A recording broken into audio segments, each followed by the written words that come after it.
Hi friends, நம்ம விஜய் மல்லி வந்து கூடி விரைவில் ஒன்று சேர போகிறாங்க அப்படிங்கிறது தான் வந்து எபிசோடில் வந்துட்டு ரொம்ப சோகமாக காமிச்சாலும் கடைசியில் வந்து சந்தோஷமாக இருக்கும் அப்படின்னு தான் நம்ம எல்லாருமே எதிர்பார்த்துட்டு இருந்தோம்.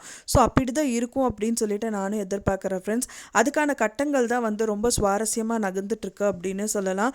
மெயினாக வந்து பார்த்திங்கன்னா Kathiresan and Nisha and then Ranjitha, Raji இந்த 4 பேருமே ஜெயிலுக்கு போனால் நல்லா இருக்கும் அப்படின்னு சொல்லிட்டு யாரெல்லாம் எதிர்பார்க்குறீங்களோ மறக்காமல் லைக் அண்ட் சப்ஸ்கிரைப் பண்ணிடுங்க. இப்போ வந்து பார்த்திங்க அப்படின்னா வந்துட்டு 2 பேருமே வந்து 4 பேருமே வந்து ஜெயிலுக்கு போகிறக்கான கட்டங்கள் எல்லாமே நல்லாவே சாத்தியமாகவே இருக்குது. ஆனால் அதை வந்து யூஸ் பண்ணிக்கிறதுக்கு தான் யார் அப்படிங்கிறது தெரியல. ஏன்னா வந்து அவங்களே வந்து பேசிக்கிறாங்க. ஸோ இதை வந்து ரெக்கார்ட் பண்ணி வச்சா ரொம்பவே சுவாரஸ்யமாக இருக்கும். அண்ட் தென் வந்து அவங்களுக்கு ரொம்ப ஆதாயமாகவும் இருக்கும் மல்லிக்கு அப்படின்னே சொல்லலாம். ஸோ மல்லி வந்து ரொம்ப மன கஷ்டத்தில் இருக்கிறதுனால இந்த விஷயங்கள் எதுவுமே பண்ணாமல் இருக்கிறதா தான் இப்போ இருக்கிற சுச்சுவேஷனில் காமிச்சிட்ருக்காங்க.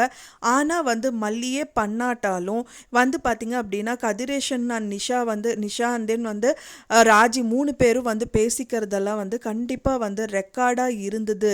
இல்லைன்னா அவங்க வீட்லேயே ஏதாவது ஒரு சிசிடிவி கேமராவில் இவங்க பேசுகிறது எல்லாமே ரெக்கார்டாக இருந்துச்சு அப்படின்னா வந்துட்டு மல்லிக்கு ரொம்பவே யூஸ்ஃபுல்லாக இருக்கும். அப்படியே இல்லாட்டா நிறைய விதத்துலேயும் வந்து மல்லி நிறைய விஷயங்கள் வந்துட்டு அவங்க ஃபேமிலியில் வாழ்ந்துட்டு இருக்கும் போதே வந்து ரெக்கார்ட் பண்ணி அவங்கள வந்து த்ரெட்டன் பண்ணிட்டு இருந்தாங்க. ஸோ அந்த மாதிரி மல்லியை கூட வந்து மொபைல் எடுத்துகிட்டு போயிட்டு இவங்க பேசுறது செய்யறது அப்படிங்கிறதெல்லாம் வந்துட்டு அவங்க வீடியோ எடுத்தாங்க அப்படின்னா கண்டிப்பாக நல்ல ஆதாயம் கிடைக்கும். ஸோ டோட்டலாகவே அதாவது இவங்களோட எதிரிகள் எல்லாருமே வந்து ஜெயிலுக்கு போகிறதுக்கு யூஸ் பண்ணுற ஒரே ஒரு ஆயுதமாக வந்து பார்த்திங்கன்னா இதோட ரெக்கார்டு தான், வீடியோ எடுக்கிறது மட்டும்தான் சாத்தியம். ஸோ அது வந்து ஒன்றா அவங்க வீட்டில் வந்து சிசிடிவி கேமரா மூலிமா ரெக்கார்ட் ஆகி அது வந்து மல்லி மூலியமாவோ இல்லை அன்னபூர்ணி அரவிந்த் கையிலே தான் கிடச்சிதுன்னா கண்டிப்பாக இதனால் வந்து அவங்க வெளியில் வரக்கு நிறைய சான்சஸ் இருக்குது. இப்போ இருக்கிற கம்மிங் எபிசோடில் வந்து பார்த்திங்க அப்படின்னா ப்ரோமோலெல்லாம் வந்துட்டு விஜய்க்கு வந்து சம்மன் அனுப்பியிருக்காங்க. அது வந்து பார்த்திங்கன்னா மல்லி தான் அனுப்பியிருக்காங்கன்னு நினச்சிட்டு இருந்தாங்க.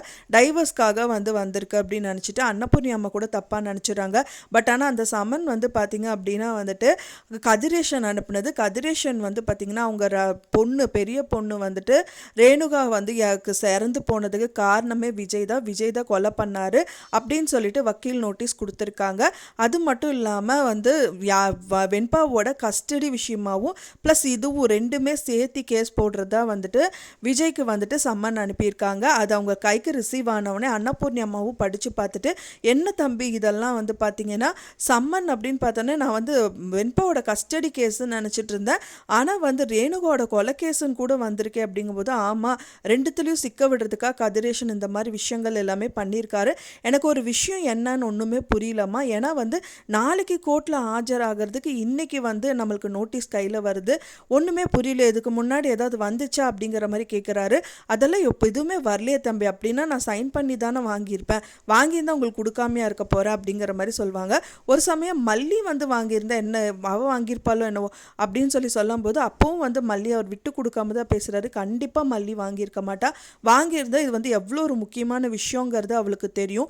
கண்டிப்பாக என்கிட்ட இன்ஃபார்ம் பண்ணியிருக்கா, கண்டிப்பாக அவள் என்கிட்ட இன்ஃபார்ம் பண்ணியிருப்பா. ஸோ அது கண்டிப்பாக மல்லி வந்து வாங்கியிருக்க சான்ஸே இல்லை. ஸோ இதில் ஏதோ ஒரு விஷயம் இருக்குது அப்படின்னு சொல்லிட்டு விஜய் வந்து யோசிக்கிறாரு. இதுக்கப்புறமாவது மல்லியை சர்ச் பண்ணுறதை விட்டுட்டு ஸோ நிறைய விஷயம் வந்து அவங்க வந்து யோசிச்சா நல்லாயிருக்கும் அப்படின்னு தான் எதிர்பார்க்கப்படுது.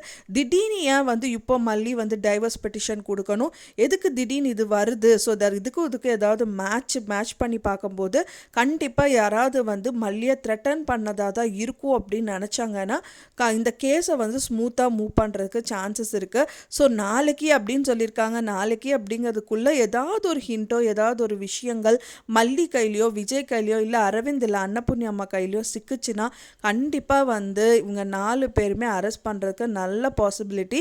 இதை விட்டால் சான்ஸே இல்லை அப்படின்னே சொல்லலாம். ஸோ நீங்கள் என்ன நினைக்கிறீங்க அப்படின்னு சொல்லிட்டு உங்களோட கருத்துக்களையும் மறக்காமல் எனக்கு கமெண்டில் ஷேர் பண்ணுங்கள். நான் சொன்ன இந்த தகவல் உங்களுக்கு பிடிச்சிருந்தா ஃப்ரெண்ட்ஸ் மறக்காமல் லைக் பண்ணுங்கள், ஷேர் பண்ணுங்கள், கமெண்ட் பண்ணுங்கள், சப்ஸ்கிரைப் பண்ணுங்கள். மேலும் இன்னொரு மல்லி சீரியல் அப்டேட்டோட நெக்ஸ்ட் மீட் பண்ணுறேன். தேங்க்ஸ் ஃபார் வாட்சிங் மை வீடியோ ஃப்ரெண்ட்ஸ். நெக்ஸ்ட் வீடியோவில் பார்க்கலாம்.